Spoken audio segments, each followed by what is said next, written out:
This will teach students and even teachers to help understand how to spot conspiracy theories and misinformation, disinformation, and online hate. Send your kids to government schools at your own risk.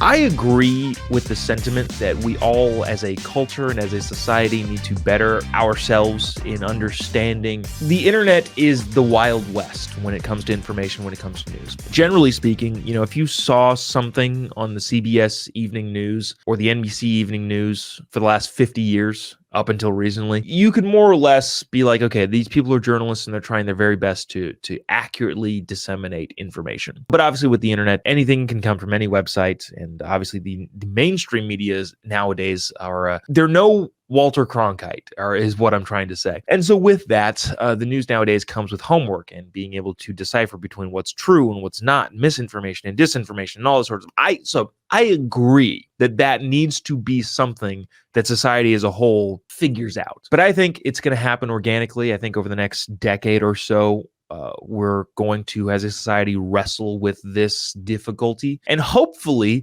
it kind of becomes ingrained into our systems of how we, like that sounds like BS. That sounds legit. And we all kind of have this thing in ourselves, not government mandated, obviously, because that'll never work, but have this BS alarm built in, especially in the age of the internet. That being said, while I agree that needs to happen and we need to figure out how to make it work from a societal standpoint, the government enforcing their own ways of finding misinformation is not going to work. That's a bad idea. But bad ideas have never stopped New York politicians, and this isn't the case either. This is Kathy Hochul talking about a new system that's going into government schools. Today I'm directing the Director of Division of Homeland Security and Emergency Services to develop media literacy tools for K through 12 in our public schools.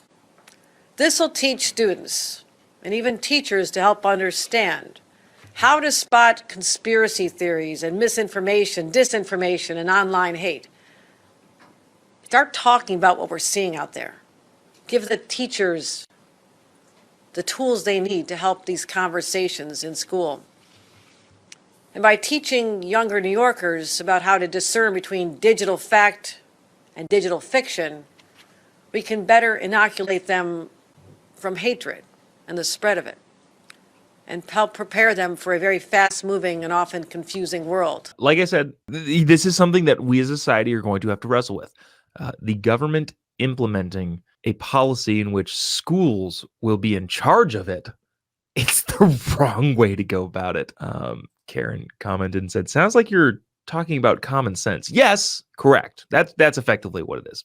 I don't know. I don't know how you go about doing this. Again, I kind of think this is going to be like an interpersonal thing. I think families are going to have to tell their kids how to discern things on the internet. Like, hey, some internet sites or some information outlets have shown themselves to be much more trustworthy than others. Vice versa. There's a bunch of stuff that can be talked about before you get to government implementation in government schools, because at that point, then you have tyranny. Now, I listed it here on this headline thing on the Chiron that it could backfire, and that actually could be really interesting too, to where teachers could be saying, "Hey, there's disinformation out there," and maybe you have an honest teacher every once in a while that says the biggest purveyor of disinformation is your own government, and maybe students who go to government schools will grow up with the feeling of, I don't trust the government. And if I don't trust anybody, it's the government.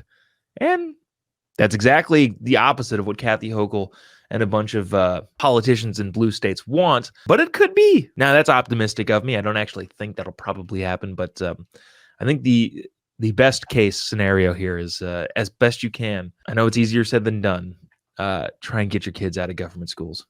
Like, holy cow. Prioritize getting them out of government schools over a new car or upgrading your furniture in your house. Again, I am aware, easier said than done, but send your kids to government schools at your own risk.